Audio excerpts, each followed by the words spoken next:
चलिए दोस्तों, नमस्कार। आज का अपना टॉपिक है शारीरिक शिक्षा की परिभाषाएं। आज का अपना टॉपिक है शारीरिक शिक्षा की परिभाषाएं। इसमें आज हम शारीरिक शिक्षा की परिभाषाएं पढ़ेंगे।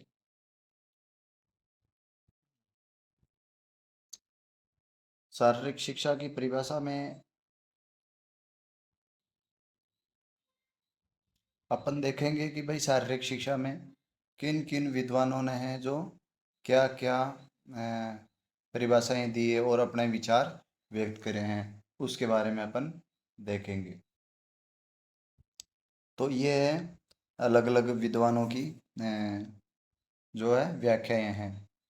शारीरिक शिक्षा की जो परिभाषाएं हैं उनमें जो विद्वान है उन विद्वानों में ये है कि जैसे कि शारीरिक शिक्षा में हमने सामान्य खेलना, व्यायाम करना और योग करना और मार्च पास्ट, पीटी करना और स्वच्छता के बारे में जानते हैं। हम तो ये जो शारीरिक शिक्षा है, मुख्य रूप से हम शारीरिक शिक्षा के बारे में ये चीज़ें हम जानते हैं। और इस प्रकार जो शारीरिक शिक्षा क्या है, कहाँ तक है शारीरिक शिक्षा, उसके बारे में हम अलग अलग विद्वान जो इसके बारे में अपने मत देते हैं कि भाई ये क्या है शारीरिक शिक्षा। जिस प्रकार स्वामी विवेकानंद है, स्वामी विवेकानंद ने कहा, भारत के बारे में कहा था कि भारत में जो है, भारत को भगवत गीता की आवश्यकता नहीं है, बल्कि हमें किसकी आवश्यकता है, एक फुटबॉल के मैदान की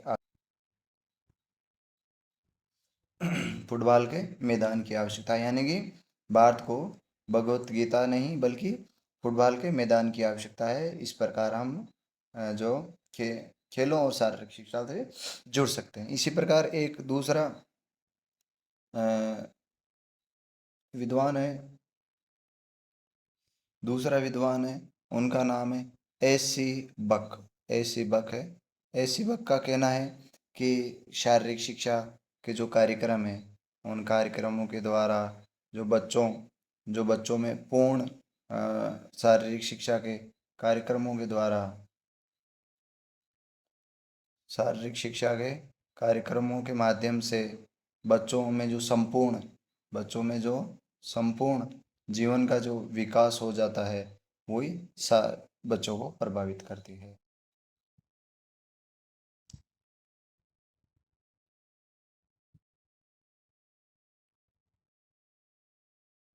शारीरिक शिक्षा कार्यक्रमों में बच्चों के जो संपूर्ण जीवन का विकास हो जाता है और बच्चे का जीवन पर क्या पड़ता है, उसका प्रभाव पड़ता है। बच्चे के जीवन पर उसका प्रभाव पड़ता है। तो इस प्रकार ऐसी बक ने शारीरिक शिक्षा के कार्यक्रमों के द्वारा बच्चों के जो संपूर्ण जीवन का विकास हो उसका प्रभाव बच्चों के जीवन पर पड़ता है। इसी प्रकार अगले जो वैज्ञानिक है, अगले जो सैद्धांतिक है, जिन्होंने अपना सिद्धांत दिया है, वो है आर केसेडी। आर केसेडी उन्होंने शारीरिक शिक्षा के बारे में अपने क्या अनुभव बताए हैं। उन्होंने बताया कि शारीरिक शिक्षा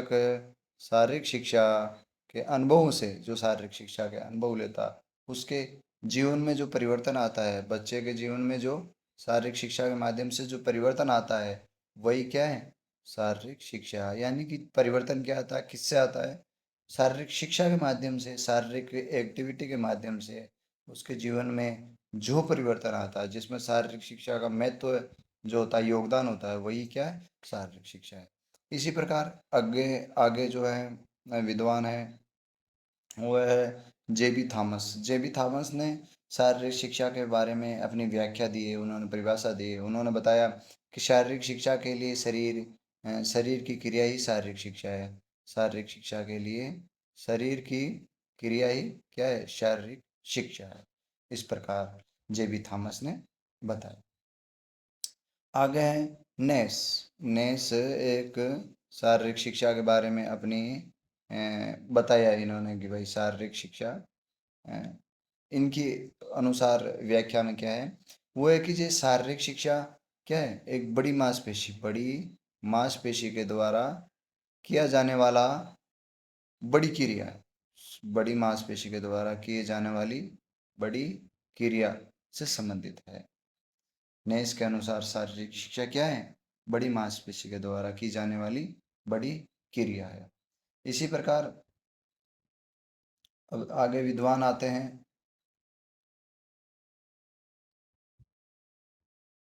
आगे विद्वान आते हैं ओबर ट्यूफर विद्वान आते हैं। इन्होंने बताया कि शारीरिक शिक्षा के अनुभव शारीरिक शिक्षा के शारीरिक शिक्षा के अनुभव के जोड़ को संपूर्ण प्रभाव व्यक्ति के को क्रिया द्वारा प्राप्त होता है। ओबर टूपर के अनुसार ओबर टूपर के अनुसार शारीरिक शिक्षा के अनुभव के जोड़ में सामूहिक प्रभाव व्यक्ति के द्वारा द्वारा प्राप्त होता है। यानी कि जो शारीरिक अनुभव होते हैं वो अलग अलग जगह से जो अनुभव प्राप्त करता है, उन अनुभवों के जोड़ और उनके सामूहिक प्रभाव के द्वारा व्यक्ति को जो क्रिया द्वारा प्राप्त होता है, यह है शारीरिक शिक्षा। ये बात बताई ओबर टूपर ने। ये बात बताई कि शारीरिक शिक्षा के अनुभवों शारीरिक शिक्षा जहाँ जहाँ जो अनुभव लेता है उनको जो जोड़ होता है, उनका जो सामूहिक फिर प्रभाव होता है, उससे व्यक्ति को उस क्रिया द्वारा प्राप्त होता है। शारीरिक शिक्षा ये क्रिया द्वारा प्राप्त होता है, वही शारीरिक शिक्षा। ये इस प्रकार की परिभाषाएं इन विद्वानों ने दी है शारीरिक शिक्षा के बारे में। ये महत्वपूर्ण परिभाषाएं हैं। तो शारीरिक शिक्षा से संबंधित विभिन्न प्रकार के एग्जामों में ये आती रहती है। तो आज अपना इतना ही। कल एक नए टॉपिक के साथ फिर जुड़ेंगे। तब तक के लिए जय हिंद।